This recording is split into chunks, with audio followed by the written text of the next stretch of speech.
उस समय की बात है जब भगवान शिव के पास कोई वाहन न था।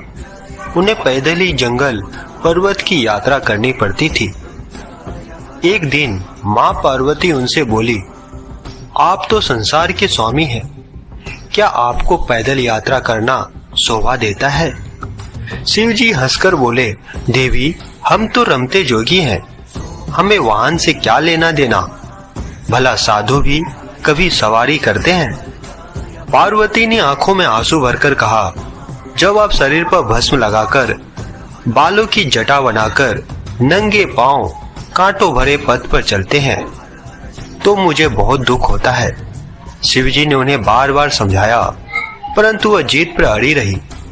बिना किसी सुविधा के जंगल में रहना पार्वती को स्वीकार था, परंतु वह शिव जी के लिए सवारी चाहती थी। अब भोले भंडारी चिंतित हुए, भला वाहन किसे बनाए।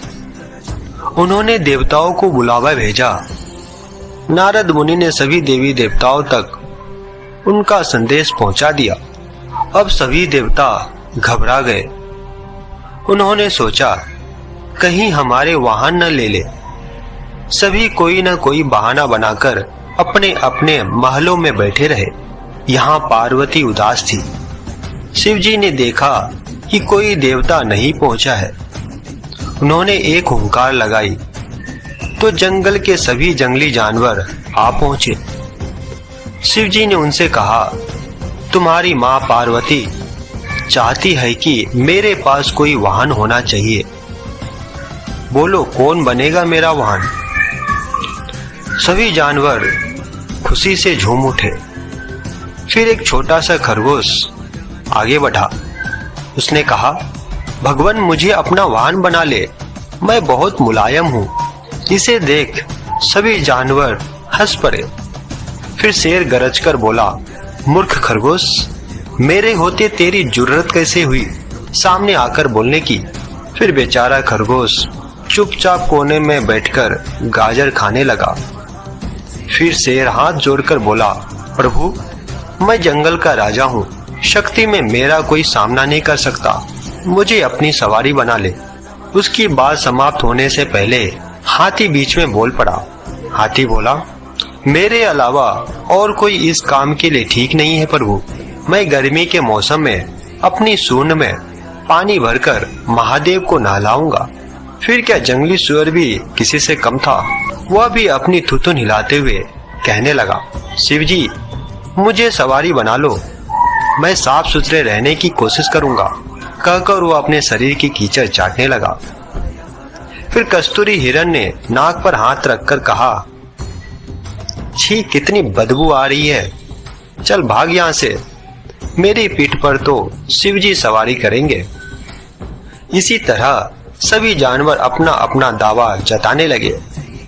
फिर शिवजी ने सभी को शांत कराया और बोले, कुछ ही दिनों बाद मैं सब जानवरों से एक चीज मांगूंगा, जो मुझे वह ला देगा वही मेरा वाहन होगा। नंदी बैल भी वहीं खड़ा था।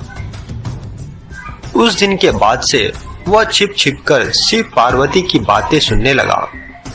घंटों भूख प्यास की परवाह किए बिना वह छिपा रहता था। एक दिन उसे पता चल गया कि शिवजी बरसात के मौसम में सूखी लकड़ियों की मांग करेंगे, तो उसने पहले ही सारी तैयारी कर ली। फिर कुछ दिनों बाद बरसात का मौसम आया। सारा जंगल पानी से भर गया था।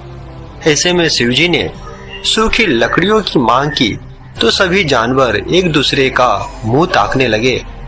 फिर नंदी बैल गया और बहुत सी लकड़ियों के गट्ठर ले आया। फिर भगवान शिव यह देखकर बहुत ही खुश हुए। वे मन ही मन जानते थे कि नंदी बैल ने उनकी बातें सुनी है, फिर भी उन्होंने नंदी बैल को अपना वाहन चुन लिया। इस प्रकार नंदी बैल भगवान शिव के सवारी बने। फिर सारे जानवर उनकी और माँ पार्वती की जय जयकार करते लौट गए। तो दोस्तों, उम्मीद करता हूँ आपको आज की वीडियो